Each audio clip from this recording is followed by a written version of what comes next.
após a morte. Resp. Eu a supunha mortal, isto é evidente. Confesso, porém, para minha vergonha, que não acreditava ou, pelo menos, não tinha uma opinião segura sobre a reencarnação. 13. Qual era a fonte do caráter original que vos distinguia? Resp. Não havia uma causa direta, alguns são profundos, sérios, filósofos, eu era alegre, vivo, original. É uma variedade de caráter, estudo. 14. Não teríeis podido, pelo vosso talento, libertar-vos dessa vida boêmia que vos deixava à mercê das necessidades materiais, pois creio que muitas vezes vos faltava o necessário. Resp. Muito frequentemente. Mas, que quereis? Eu vivia como ordenava o meu caráter. Depois, jamais me dobrei às tolas convenções do mundo. Eu não sabia o que era ir mendigar proteção, a arte pela arte, eis o meu princípio. 15. Qual a vossa esperança para o futuro? Resp. Ainda não sei. 16. Recordais a existência que precedeu a que acabais de deixar? Resp. Foi boa. Observação. Alguém observou que estas últimas palavras poderiam ser tomadas como uma exclamação irônica, o que seria próprio do caráter de Privat. Ele respondeu espontaneamente: peço-vos mil desculpas. Eu não estava gracejando. É verdade que para vós sou um espírito pouco instrutivo. Mas, enfim, não quero brincar com coisas sérias. Terminemos. Não desejo falar mais. Até logo. Segunda conversa, 9 de setembro de 1859. 1. Evocação. Resp. Vamos, meus amigos. Então ainda não acabastes de fazer-me perguntas, bem sensatas, aliás, mas às quais não posso responder. 2. Sem dúvida é por modéstia que falais assim, porquanto a inteligência que revelastes em vida e a maneira pela qual respondestes provam que o vosso espírito se encontra acima do vulgo. Resp. Lisonjeador. 3. Não lisonjeamos. Dizemos o que pensamos. Aliás, sabemos que a lisonja seria um despropósito para com os espíritos. Por ocasião de vossa última conversa, deixastes-nos bruscamente. Poderias dizer-nos a razão? Resp. Eis a razão, em toda a sua simplicidade. Fazeis perguntas tão fora de minhas ideias que me sinto embaraçado em respondê-las. Havereis de compreender, portanto, o natural impulso de orgulho que experimentei ao ficar calado. 4. Vedes outros espíritos ao vosso lado? Resp. Vejo-os em quantidade, aqui, ali, por toda parte. 5. Refletistes sobre a pergunta que vos fizemos e que prometestes responder em outra ocasião? Eu a repito: quando vivo, constatáveis vossa individualidade por intermédio do corpo. Agora, porém, que não mais o possuís, como a comprovais?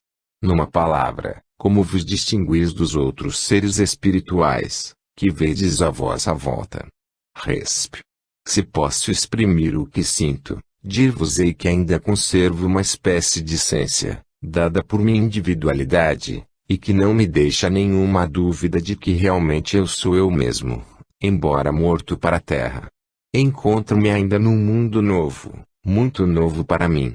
Após alguma hesitação, enfim, constato a minha individualidade por meu perispírito, que é a forma que possuía neste mundo. Observação: pensamos que esta última resposta lhe foi soprada por outro espírito, porque sua precisão contrasta com o embaraço que no início parecia demonstrar. 6. Assististes aos vossos funerais? Resp. Sim, mas não atino porquê. 7. Que sensação experimentastes? Resp. Vi com prazer, com muita satisfação, que deixando a terra, nela deixava muitas mágoas. 8. De onde vos surgiu a ideia de passar por Anabatista e Swedenborgiano? Havíeis estudado a doutrina de Swedenborg? Resp. Em mais uma de minhas ideias excêntricas, em meio a tantas outras. 9. Que pensais do pequeno necrológio publicado a vosso respeito no jornal Paz? Resp. Deixais-me embaraçado, pois se publicardes essas comunicações na revista por certo dareis prazer a quem as escreveu. Quanto a mim, para quem elas foram feitas, direi o quê? Que são frases bonitas, nada mais que frases bonitas. 10.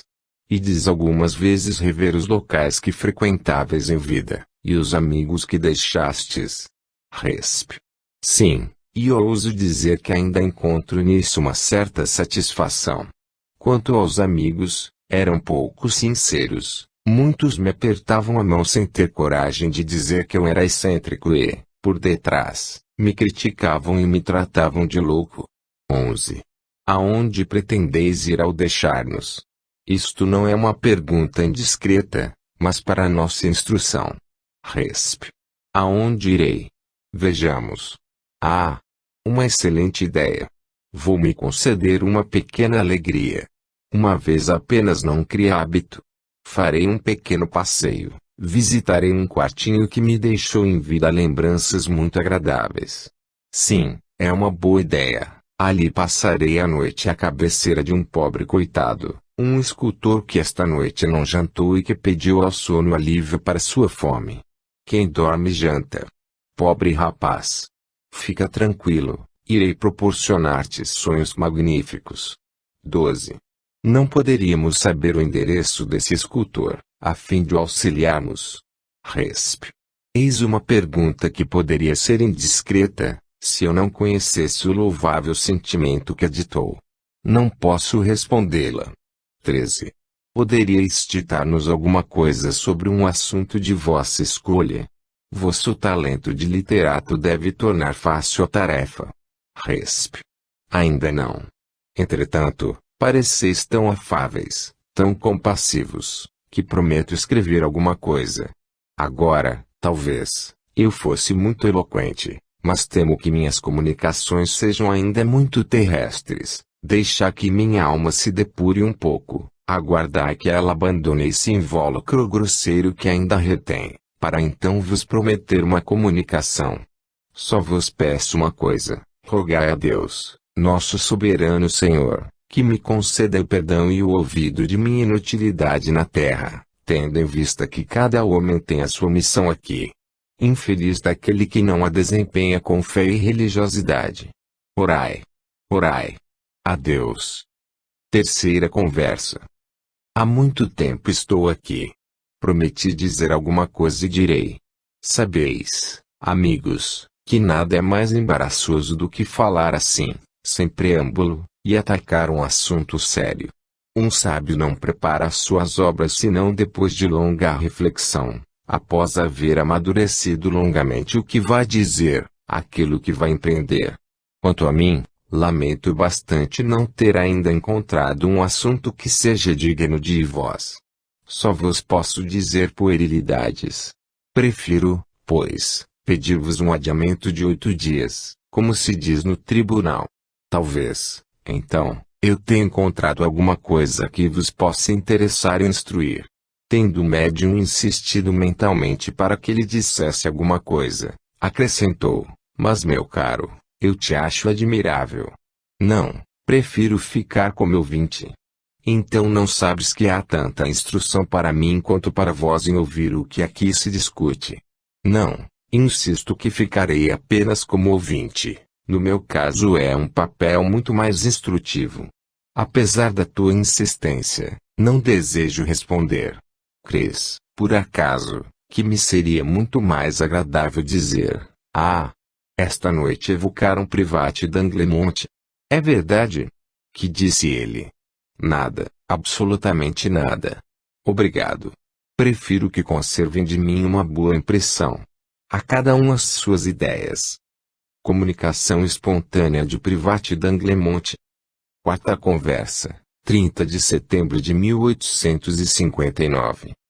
Eis que finalmente o espiritismo faz um grande barulho por toda parte, e eis que os jornais dele se ocupam, de maneira indireta, é verdade, citando fatos extraordinários de aparições, de batidas, etc. Meus ex-confrades citam os fatos sem comentários, no que dão provas de inteligência, porquanto jamais a doutrina espírita deve ser mal discutida ou tomada como coisa má. Entretanto, eles ainda não admitiram a veracidade do papel do médium. Duvidam. Mas eu lhes refuto as objeções, dizendo que eles mesmos são médiums. Todos os escritores, grandes e pequenos, o são em maior ou menor grau. E o são no sentido de que os espíritos que se acham à sua volta atuam sobre o seu sistema mental e muitas vezes lhes inspiram pensamentos que eles se vangloriam de os ter concebido. Certamente jamais acreditariam que Private d'Anglemont, espírito leviano por excelência, tivesse resolvido esta questão. No entanto, não digo senão a verdade e, como prova, dou uma mostra muito simples. Como é que depois de haverem escrito durante algum tempo, eles se acham numa espécie de superexcitação e num estado febril pouco comum? Direis que é o esforço da atenção. Mas quando estáis muito atentos numa coisa, contemplando um quadro, por exemplo, sentis febre? Não, não é mesmo?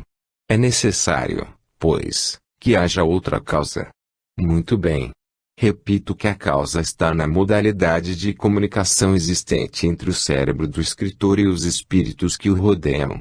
Agora, meus caros confrades, chicoteai o espiritismo, se isso vos parece correto.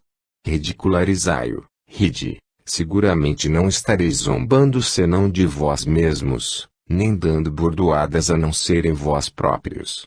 Compreendeis? Private d'Anglemont. O médium que na sociedade servira de intérprete a Private d'Anglemont teve a ideia de evocá-lo particularmente, dele obtendo a conversa que se segue. Parece que o espírito sentiu por ele uma certa afeição, seja porque nele encontrasse um instrumento fácil, seja porque entre eles houvesse simpatia. Este médium é um jovem estreante na carreira literária e seus promissores ensaios prenunciam disposições que por certo Private terá prazer em encorajar. 1. Evocação. Eis-me aqui. Já estou contigo há algum tempo. Esperava essa evocação de tua parte. Fui eu que, há pouco tempo, te inspirei alguns bons pensamentos.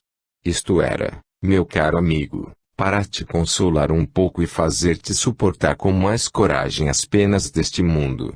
Pensais, então, que eu também não tenha sofrido muito mais do que imaginais, vós que sorrieis de minhas excentricidades. Debaixo dessa couraça de indiferença que eu sempre afetava, quantas mágoas, quantas dores não ocultei. Mas eu tinha uma qualidade muito preciosa para um homem de letras ou para um artista. Não importa em que situação, sempre temperei meus sofrimentos com alegria.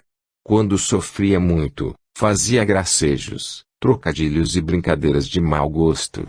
Quantas vezes a fome, a sede, e o frio não me bateram à porta. E quantas vezes não lhes respondi com uma longa e alegre gargalhada. Gargalhada fingida, dirás. Ah! Não, meu amigo, confesso-te que eu era sincero. Que queres? Sempre tive o mais indiferente caráter que se possa ter. Jamais me preocupei com o futuro, com o passado e com o presente. Sempre vivi como verdadeiro boêmio, ao Deus dará, gastando 5 francos quando os tinha, e mesmo que não os tivesse, e não era mais rico, 4 dias depois de ter recebido o salário, do que havia sido na véspera. Certamente não desejo a ninguém esta vida inútil que levei, incoerente e irracional. As excentricidades não são mais do nosso tempo. As ideias novas, por isso mesmo, fizeram rápidos progressos. É uma vida de que absolutamente não me vanglorio e da qual por vezes me envergonho. A juventude deve ser estudiosa, deve, pelo trabalho, fortalecer a inteligência, a fim de melhor conhecer e apreciar os homens e as coisas. Desiludi-vos, jovens, se pensais que ao sair do colégio já sois homens completos, ou sábios. Tendes a chave para tudo saber. Compete-vos agora trabalhar e estudar, entrando mais resolutamente no vasto campo que vos é oferecido, cujos caminhos foram aplanados por vossos estudos no colégio. Sei que a juventude necessita de distrações, o contrário seria um atentado à natureza. Entretanto, não deveis buscá-las em excesso, porquanto aquele que na primavera da vida só pensou no prazer, prepara mais tarde penosos remorsos. É então que a experiência e as necessidades deste mundo lhe ensinam que os momentos perdidos jamais se recuperam. Os moços necessitam de leituras sérias. Muitas vezes os autores antigos são os melhores, porque seus bons pensamentos sugerem outros. Eles devem evitar principalmente os romances, que apenas excitam a imaginação e deixam vazio o coração. Os romances não deveriam ser tolerados senão como distração, uma vez ou outra, e para certas senhoras que não têm algo melhor a fazer. Instrui-vos. Instrui-vos. Aperfeiçoai a inteligência de que Deus vos dotou. Só a este preço seremos dignos de viver. Tua linguagem me espanta, caro private. Tu te apresentaste sob aparências muito espirituosas, não resta dúvida, mas não como um espírito profundo. E agora, erre ao teu lar, rapaz. Paremos com isso. Apareci, ou melhor, comuniquei-me convosco como um espírito um tanto superficial, é verdade, porque ainda não me encontrava totalmente desprendido de meu invólucro terrestre e a condição de espírito não se havia ainda apresentado em toda a sua realidade. Agora, amigo, sou um espírito, nada mais que um espírito. Vejo, sinto e experimento tudo como os outros, e minha vida na Terra não me parece mais que um sonho. E que sonho! Estou parcialmente habituado a este mundo novo, que deve ser minha morada por algum tempo. Quanto tempo imaginas ficar como espírito, e o que fazes em tua nova existência? Quais são as tuas ocupações? O tempo que devo permanecer como espírito está nas mãos de Deus e haverá de durar, tanto quanto posso conceber, até que Deus julgue minha alma bastante depurada para encarnar numa região superior. Quanto às minhas ocupações, são quase nulas. Ainda estou errante, como consequência da vida que levei na terra. É assim que aquilo que me parecia um prazer no vosso mundo é agora uma lástima para mim. Sim, é verdade, eu gostaria de ter uma ocupação séria, interessar-me por alguém que merecesse a minha simpatia, inspirar-lhe bons pensamentos. Mas meu caro amigo, já conversamos bastante e, se me permitires, vou retirar-me. Adeus. Se necessitares de mim, não receis chamar-me, acorrerei com prazer. Coragem. Sê feliz. Dirk Lames. Sociedade, 11 de novembro de 1859. Presente a sessão, o Sr. Van B., de Haia, relata o seguinte fato pessoal. Numa reunião espírita a que assistia, em Haia, um espírito que dizia chamar-se Dirk Lames manifestou-se espontaneamente. Interrogado sobre as particularidades que lhe dizem respeito e sobre o motivo de sua visita a pessoas que não conhecem e que não o chamaram, assim ele narra a sua história. Eu vivia em 1592 e enfoquei-me no local em que vos achais neste momento, isto é, num estábulo que então existia no mesmo lugar onde atualmente fica esta casa. Eis as circunstâncias: eu tinha um cachorro e minha vizinha criava galinhas. Meu cão estrangulou as galinhas e, para vingar-se, a vizinha o envenenou. Em minha cólera, espanquei e feri aquela mulher. Ela me denunciou à justiça. Fui condenado a 3 anos de prisão e a uma multa de 25 florins. Embora a condenação fosse bastante leve, nem por isso fiquei com menos ódio do advogado X, que a tinha provocado e, por isso, resolvi vingar-me dele. Assim decidido, esperei-o num caminho pouco movimentado que ele fazia todas as tardes para ir a Los do Inem, perto de Haia. Estrangulei-o e pendurei numa árvore. Para fazer crer num suicídio, pus em seu bolso um papel previamente preparado, como se por ele escrito, no qual dizia que ninguém deveria ser acusado de sua morte, posto que ele mesmo atentara contra a própria vida. Desde esse momento o remorso me perseguiu e, como disse, enforquei-me 3 meses depois, no lugar onde estais. Impelido por uma força que não posso resistir, venho confessar meu crime, na esperança de que talvez isso possa trazer algum alívio às angústias que venho suportando desde então. Este relato, feito com detalhes tão minuciosos, causou admiração na Assembleia. Foram tomadas informações e, pelas pesquisas feitas no cartório, verificou-se, com efeito, que em 1592 um advogado chamado X se havia enforcado no caminho de Los do Inem. Tendo sido evocado na sessão da Sociedade, no dia 11 de novembro de 1859, o espírito de Exilhamers manifestou-se por atos de violência, quebrando o lápis. Sua escrita era irregular, graúda, quase ilegível, e o médium experimentou extrema dificuldade em traçar os caracteres. 1. Evocação. Resp. Eis-me aqui. Para quê? 2.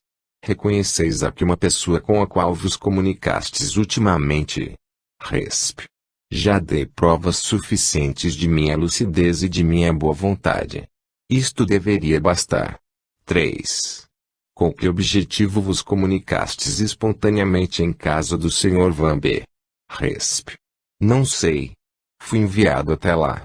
Por mim mesmo não sentia muita vontade de narrar o que me vi obrigado a dizer. 4. Quem vos obrigou a fazê-lo? Resp. A força que nos conduz, nada mais sei a respeito. Fui arrastado, malgrado meu, e forçado a obedecer aos espíritos que tinham direito de se fazerem obedecidos. 5. Estais contrariado de vir ao nosso apelo? Resp. Bastante, sinto-me deslocado aqui. 6. Sois feliz como espírito? Resp. Bela pergunta. 7. Que podemos fazer para vos ser agradáveis? Resp. Poderíeis fazer algo que me fosse agradável? 8. Certamente, manda a caridade que sejamos úteis, na medida de nossas possibilidades, assim aos espíritos como aos homens. Desde que sois infeliz, rogaremos para vós a misericórdia de Deus. Comprometemo-nos a orar por vós. Resp. Eis, finalmente, depois de séculos, as primeiras palavras dessa natureza que me são dirigidas. Obrigado. Obrigado. Por Deus, que essa não seja uma promessa vã, eu vos imploro. Michel François. Sociedade, 11 de novembro de 1859. O ferrador Michel François, que vivia no fim do século XVII, dirigiu-se ao intendente de Provença e lhe anunciou que um espectro lhe aparecera e havia ordenado que fosse revelar ao rei Luís XIV certas coisas secretas de grande importância. Fizeram-no partir para a corte em abril de 1697. Garantem alguns que ele falou com o rei, outros, que o rei se recusou a vê-lo. O que é certo, acrescenta-se, é que em lugar de o enviarem à prisão, obteve dinheiro para a viagem e isenção de talha e de outros impostos reais. 1. Evocação. Resp. Eis-me aqui. 2. Como soubestes que desejávamos falar convosco? Resp. Por que fazeis esta pergunta? Não sabeis que estáis cercados de espíritos que advertem aqueles com os quais desejais falar? 3. Onde estáveis quando vos chamamos? Resp. No espaço, já que ainda estou errante. 4. Estais surpreso de vos achar em meio a pessoas vivas? Resp. De forma alguma, encontro-me muitas vezes. 5. Lembrai-vos de vossa existência, quando, em 1697, sob o reinado de Luís XIV, eres ferrador? Resp. Muito confusamente. 6. Lembrais da revelação que ias fazer ao rei? Resp. Lembro-me de que devia fazer-lhe uma revelação. 7. Fizestes tal revelação? Resp. Sim. 8. Dissestes que um espectro vos tinha aparecido e ordenado que fosses revelar certas coisas ao rei. Quem era o espectro? Resp. Era o seu irmão. 9. Poderias identificá-lo? Resp. Não, não me compreenderíeis. 10. Era um homem designado pela alcunha de Máscara de Ferro. Resp. Sim. 11. Agora que longe nos encontramos daquele tempo, poderíeis dizer-nos qual o objetivo daquela revelação? Resp. Era exatamente informá-la de sua morte. 12. A morte de quem? De seu irmão. Resp. Mas evidentemente. 13. Que impressão causou ao rei essa revelação? Resp. Um misto de tristeza e satisfação. Aliás, isto ficou provado pela maneira por que me tratou. 14. Como ele vos tratou? Resp. Com bondade e afabilidade. 15. Dizem que um fato semelhante aconteceu com Luís XVIII. Sabeis se isso é verdade? Resp. Creio ter havido alguma coisa parecida, mas não estou bem informado. 16. Porque aquele espírito vos escolheu para tal missão, logo vós, um homem obscuro, em vez de escolher um personagem da corte, que mais facilmente se acercasse do rei. Resp. Fui encontrado em seu caminho, dotado da faculdade que ele queria encontrar e que era necessária aí, também, porque um personagem da corte não seria aceito como revelador, pensariam que tivesse sido informado por outros meios. 17. Qual era o objetivo dessa revelação, desde que o rei estaria necessariamente informado da morte do irmão, mesmo antes de sabê-la por vosso intermédio? Resp. Era para fazê-lo refletir sobre a vida futura e sobre a sorte a que se expunha e que de fato se expôs. Seu fim foi maculado por ações com as quais julgava garantir um futuro que aquela revelação poderia tornar melhor. Comunicações espontâneas obtidas em sessões da sociedade. 30 de setembro de 1859, Médium, Sr. R. Amai-vos uns aos outros. Toda a lei se resume neste preceito, lei divina pela qual Deus cria incessantemente e governa os mundos. O amor é a lei de atração para os seres vivos e organizados, a atração é a lei de amor para a matéria inorgânica. Jamais vos esqueçais de que o espírito, seja qual for o seu grau de adiantamento e a sua situação, como reencarnado ou na erraticidade, está sempre colocado entre um superior, que o guia e aperfeiçoa, e um inferior, perante o qual tem os mesmos deveres a cumprir. Sede, pois, caridosos, não somente dessa caridade que vos leva a tirar do bolso o obolo que dás friamente àquele que ousa pedir, mas ide ao encontro das misérias ocultas. Sede indulgentes para com os defeitos de vossos semelhantes. Em lugar de desprezar a ignorância e o vício, instrui-os e moralizai-os. Sede mansos e benevolentes para com tudo que vos seja inferior.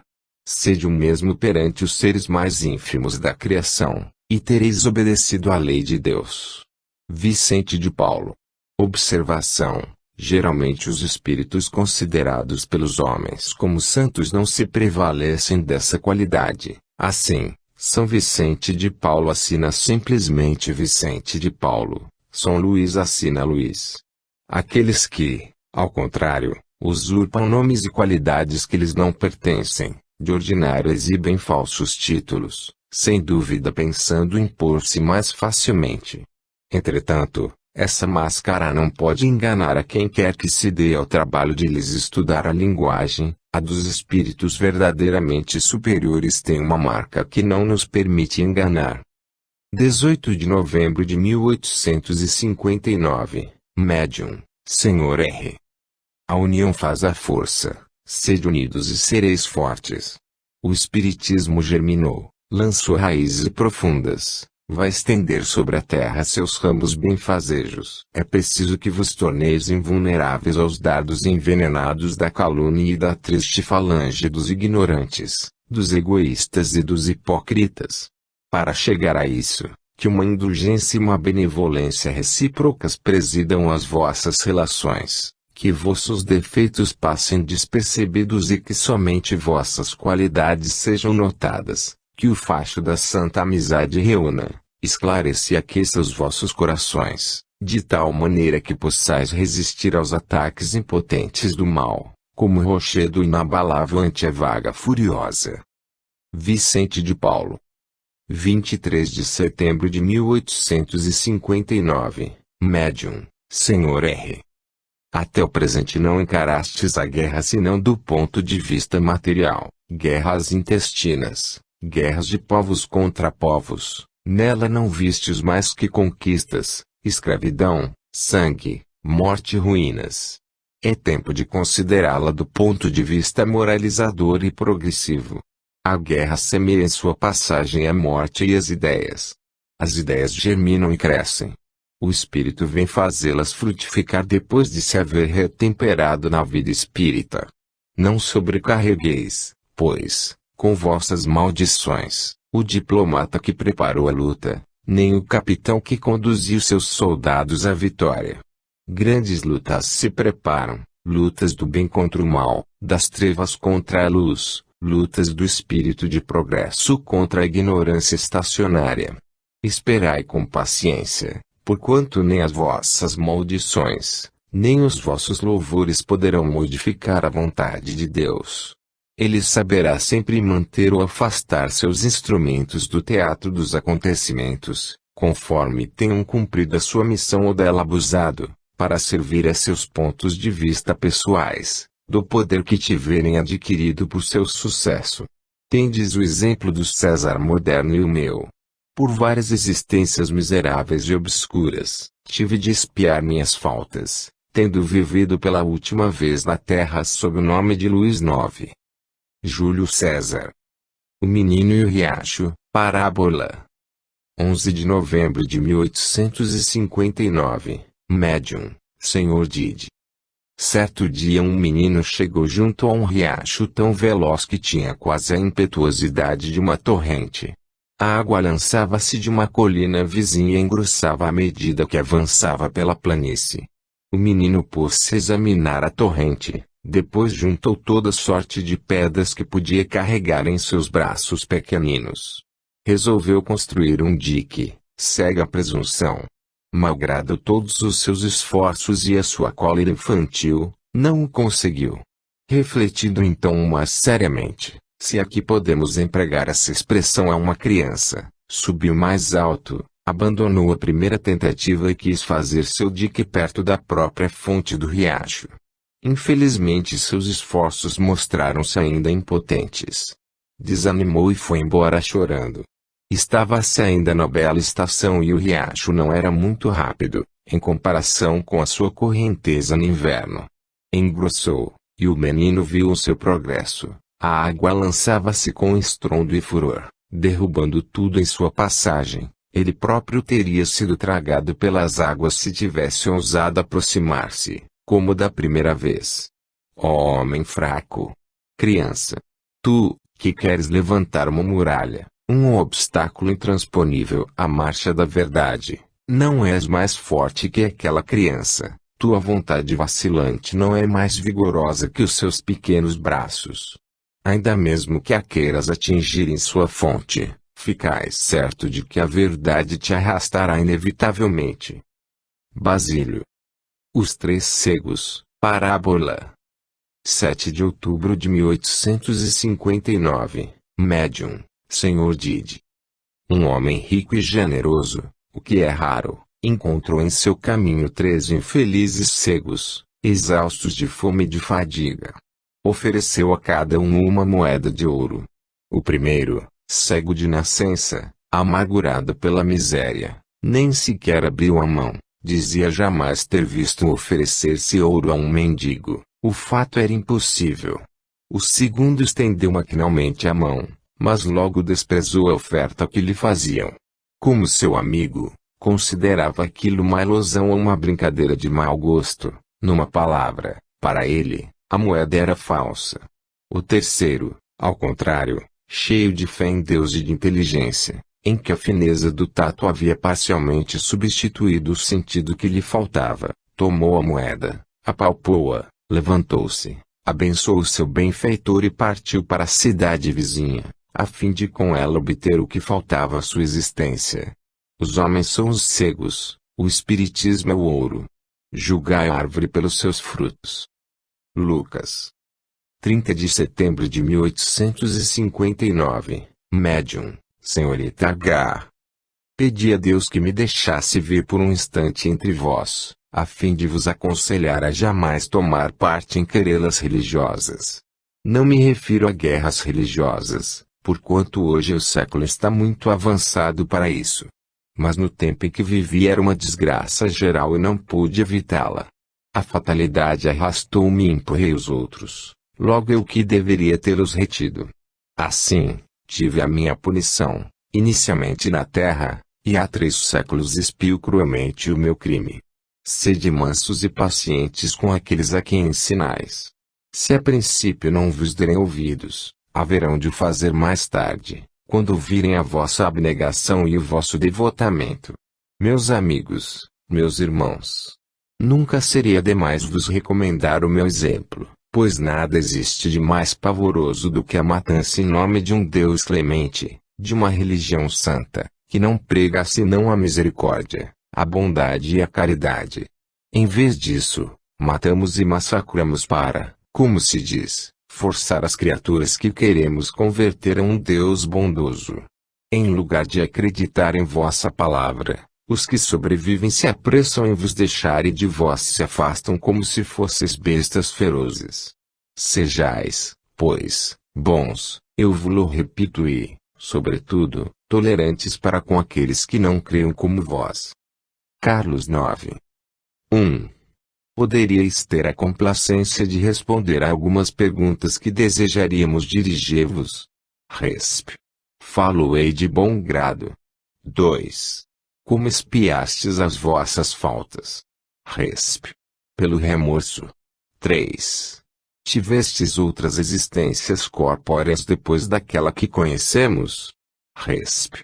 Tive uma, reencarnei-me como um escravo das 2 Américas.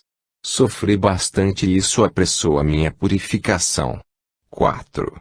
Que aconteceu à vossa mãe, Catarina de Médicis? Resp. Ela também sofreu. Encontra-se em outro planeta, onde leva uma vida de devotamento. 5.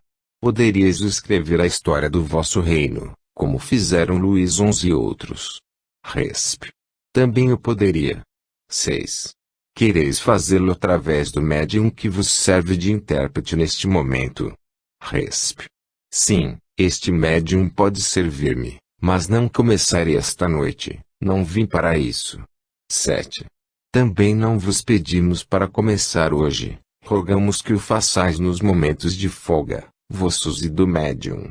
Será um trabalho de grande fôlego, que exigirá um certo lapso de tempo. Podemos contar com a vossa promessa. Resp. Eu o farei. Até logo. Comunicações estrangeiras lidas nas sociedades. Comunicação obtida pela senhorita de P. A bondade do Senhor é eterna. Ele não quer a morte de seus filhos queridos. Mas, ó homens, refleti que depende de vós apressar o reino de Deus na terra ou de retardar o seu advento, que sois responsáveis uns pelos outros, que, melhorando-vos, trabalhais pela regeneração da humanidade. A tarefa é grande, a responsabilidade pesa sobre cada um e ninguém pode eximir-se.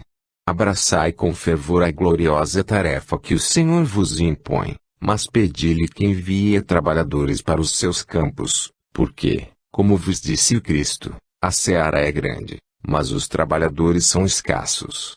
Mas eis que somos enviados como trabalhadores dos vossos corações. Neles semeamos o bom grão. Tende cuidado de não o abafar, regai-o com as lágrimas do arrependimento e da alegria. Do arrependimento, por terdes vivido tanto tempo sobre uma terra maldita pelos pecados do gênero humano, afastados do único Deus verdadeiro, adorando os falsos prazeres do mundo, que não deixam no fundo da taça senão desgostos e tristezas. Chorai de alegria, porque o Senhor vos concedeu graça, porque quer apressar a chegada dos filhos bem-amados ao seio paternal, porque deseja que todos vos revestis da inocência dos anjos, como se jamais vos tivesseis afastado dele. O único que vos mostrou o caminho pelo qual remontareis esta glória primitiva, o único ao qual não podeis censurar, por não ter jamais se enganado em seus ensinamentos, o único justo perante Deus, o único, finalmente, que devereis seguir para ser desagradáveis a Deus, é o Cristo. Sim, o Cristo, vosso divino Mestre que, durante séculos, esquecestes e desconhecestes. Amai-o, porque ele pede incessantemente por vós, quer vir em vosso socorro. Como? A incredulidade ainda resiste. As maravilhas do Cristo não podem abatê-la. As maravilhas de toda a criação ficam impotentes diante desses espíritos zombadores, sobre esta poeira que não pode prolongar de um só minuto a sua miserável existência. Esses sábios, que imaginam ser os únicos a possuir todos os segredos da criação, não sabem de onde vêm, nem para onde vão e, no entanto, tudo negam, tudo desafiam. Porque conhecem algumas das leis mais vulgares do mundo material, pensam poder julgar o mundo imaterial, ou melhor, dizem que nada existe de imaterial, que tudo deve obedecer a essas mesmas leis materiais que chegaram a descobrir. Mas vós, cristãos, sabeis que não podeis negar a nossa intervenção sem que, ao mesmo tempo, negueis o Cristo e negueis toda a Bíblia, porquanto não há uma única página onde não possais encontrar vestígios do mundo visível em relação com o mundo invisível. Dizei, então, sois ou não sois cristãos? Rembrandt. Outra, obtida pelo Sr. Peck. Cada homem tem em si aquilo a que chamais de uma voz interior. É o que o Espírito chama consciência, juiz severo que preside a todas as ações da vossa vida.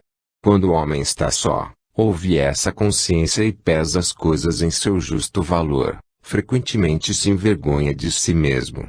Nesse momento, reconhece a Deus, mas a ignorância, conselheira fatal, o impele e lhe põe a máscara do orgulho. Apresenta-se a vós repleto de vacuidade, procurando enganar-vos pelo aparente equilíbrio que afeta. Mas o homem de coração reto não tem altivo a cabeça. Ouve com proveito as palavras do sábio, sente que nada é e que Deus é tudo, procura instruir-se no livro da natureza, escrito pela mão do Criador, eleva o seu espírito, expulsa de seu envoltório as paixões materiais que muito frequentemente vos transviam. Uma paixão que vos domina é um guia perigoso. Lembra-te disso, amigo, deixa rir o séptico, seu riso se extinguirá. Em sua hora verdadeira o homem torna-se crente. Assim, pensa sempre em Deus, pois somente Ele não se engana. Lembra-te de que existe apenas um caminho que Ele conduz, a fé, o amor aos semelhantes. Um membro da família. Um antigo carreteiro. O excelente médium Sr. V. É um rapaz que geralmente se distingue pela pureza de suas relações com o mundo espírita. Todavia, desde que ocupa o cômodo em que atualmente reside, um espírito inferior interfere em suas comunicações, intrometendo-se até mesmo em seus trabalhos pessoais. Achando-se uma noite, 6 de setembro de 1859, em casa do Sr. Allan Kardec, com quem devia trabalhar, foi importunado por aquele espírito, que lhe fazia traçar coisas incoerentes ou impedia de escrever. Dirigindo-se ao espírito, o Sr. Allan Kardec manteve com ele a seguinte conversa. 1. Por que viens aqui se ninguém te chamou? Resp. Quero atormentá-lo. 2. Quem és tu? Dize o teu nome. Resp. Não o direi. 3. Qual o teu objetivo, intrometendo-se naquilo que não te diz respeito? Isto não te traz nenhum proveito. Resp. Não, mas o impeço de ter boas comunicações e sei que isto o magoa bastante. 4. És um espírito mau, pois te alegras em fazer o mal. Em nome de Deus, eu te intimo a que te retires e nos deixes trabalhar em paz.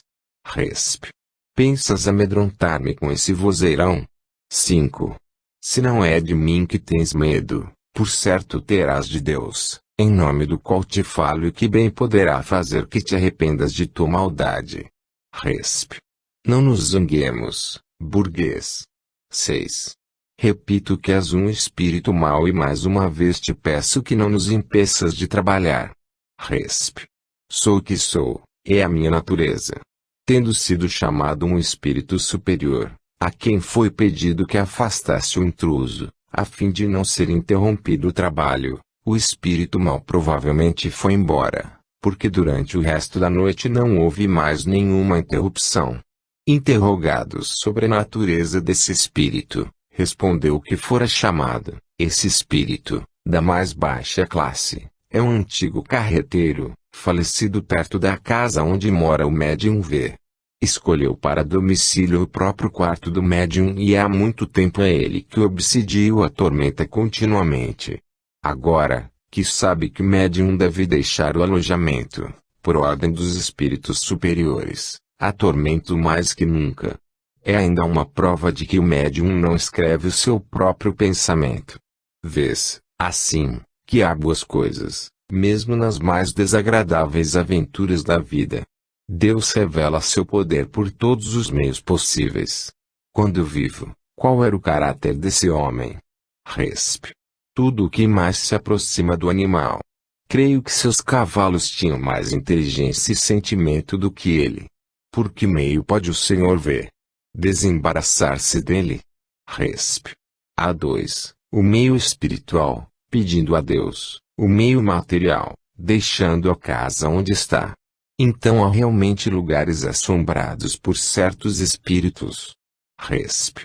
Sim, espíritos que ainda estão sob a influência da matéria ligam-se a certos locais. Os espíritos que assombram certos lugares podem torná-los fatalmente funestos ou propícios para as pessoas que os habitam. Resp. Quem os poderia impedir? Mortos, exercem sua influência como espíritos, vivos, exercem-na como homens.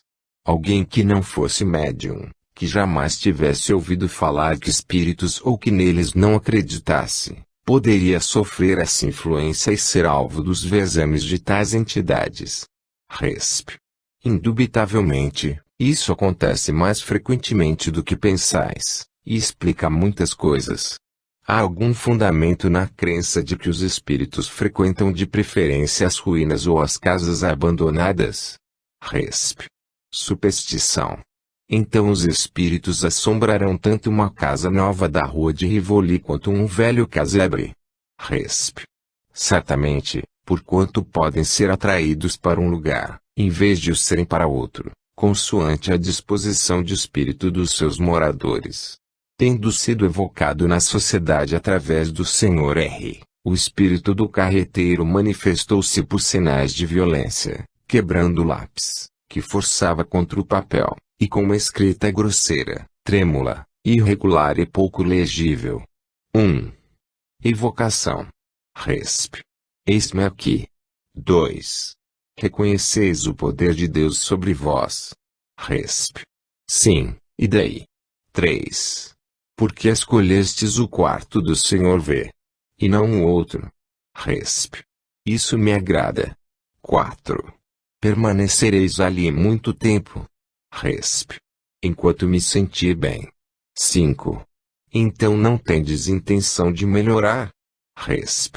Veremos isso depois, tenho tempo. 6. Estais contrariado por vos termos chamado? Resp. Sim. 7. Que fazeis quando vos chamamos? Resp. Estava na taverna. 8. Estáveis bebendo? Resp. Que tolice! Como poderia beber? 9. O que queríeis dizer falando de taverna? Resp. Quis dizer o que disse. 10. Quando vivo, maltratáveis os vossos cavalos? Resp. Sois agente de polícia. 11. Desejais que oremos por vós? Resp. Fareis isso? 12. Certamente. Oramos por todos os que sofrem, porque temos piedade dos infelizes e porque sabemos que grande é a misericórdia divina. Resp. Ó. Mesmo assim sois bons camaradas. Gostaria de vos poder apertar a mão. Procurarei merecê-lo. Obrigado. Observação. Confirma esta conversa o que a experiência já provou muitas vezes, relativamente à influência que os homens podem exercer sobre os espíritos, e por meio da qual podem contribuir para sua melhoria. mostra a influência da prece. Assim, essa natureza bruta, arredia e quase selvagem encontra-se como que subjugada pelo pensamento do interesse que se pode ter por ele. Temos numerosos exemplos de criminosos que vieram comunicar-se espontaneamente através de médiuns que haviam orado por eles, a fim de testemunharem o seu arrependimento. As observações acima, aditaremos as considerações que se seguem, a propósito da evocação de espíritos inferiores. Porque ciosos de conservar suas boas relações de além-túmulo, temos visto médiuns que se recusam a servir de intérprete aos espíritos inferiores que podemos evocar. É de sua parte uma susceptibilidade mal entendida. Pelo fato de evocarmos um espírito vulgar, e mesmo mau, não significa que iremos ficar sob a sua dependência. Longe disso, ao contrário, nós é que o dominaremos. Não é ele que vem impor-se, malgrado nosso, como na obsessão. Nós é que nos impomos, ele não ordena, obedece, somos o seu juiz e não a sua presa. Além disso, podemos ser-lhes úteis por nossos conselhos e nossas preces, e eles nos serão reconhecidos pelo interesse que lhes demonstramos. Estender a mão em socorro é fazer uma boa ação, recusá-la, é faltar com a caridade, ainda mais, é egoísmo e orgulho. Esses seres inferiores, aliás, são para nós um grande ensinamento. Foi por seu intermédio que aprendemos a conhecer as camadas inferiores do mundo espírita, bem como a sorte que aguarda aqueles que aqui fazem mau uso de sua vida. Notemos, ademais, que é quase sempre tremendo que eles comparecem às reuniões sérias, onde dominam os espíritos bons, ficam envergonhados e se mantêm afastados, ouvindo para se instruírem. Muitas vezes vêm com esse objetivo, mesmo sem terem sido chamados. Por que, então, nos recusaríamos a ouvi-los, quando muitas vezes seu arrependimento e seus sofrimentos são um motivo de edificação ou, pelo menos, de instrução? Não há nada a temer dessas comunicações, desde que ocorram com vistas ao bem. Que seria dos pobres feridos se os médicos se recusassem a tocar em suas chagas?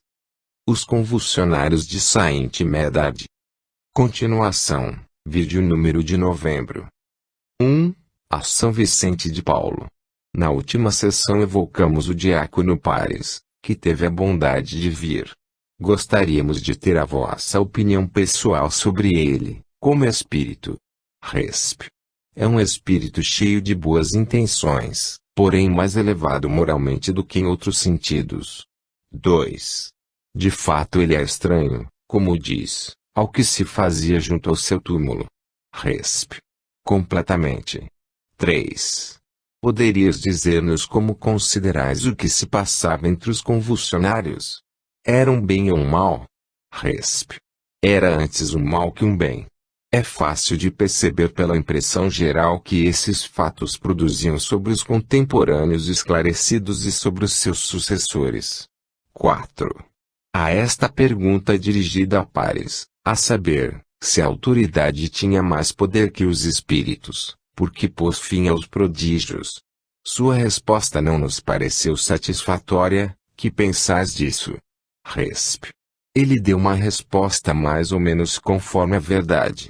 Esses fatos eram produzidos por espíritos pouco elevados. A autoridade pôs-lhe um termo, interditando a seus promotores a continuação dessa espécie de saturnais. 5. Entre os convulsionários alguns se submetiam a torturas atrozes. Qual era o resultado disso sobre seus espíritos depois da morte? Resp. Praticamente nulo.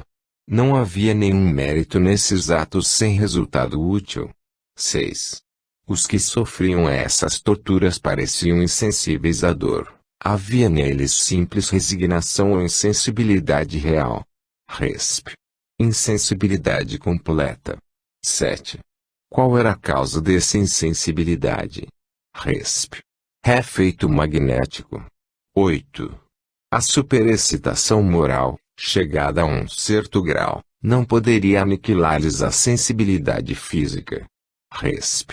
Isso contribui em alguns deles e os predispunha a sofrer a comunicação de um estado que em outros tinha sido provocado artificialmente, porquanto o charlatanismo representa um grande papel nesses fatos estranhos. 9. Já que esses espíritos operavam curas e prestavam serviços, como, então, podiam ser de ordem inferior? Resp. Não vedes isto todos os dias? Não recebeis algumas vezes excelentes conselhos e ensinos úteis e de certos espíritos pouco elevados, levianos mesmo? Não podem eles procurar fazer algo de bom como resultado definitivo, com vistas a um aperfeiçoamento moral? 10. Nós vos agradecemos as explicações que pacientemente nos destes. Resp. Sempre vosso. Fim.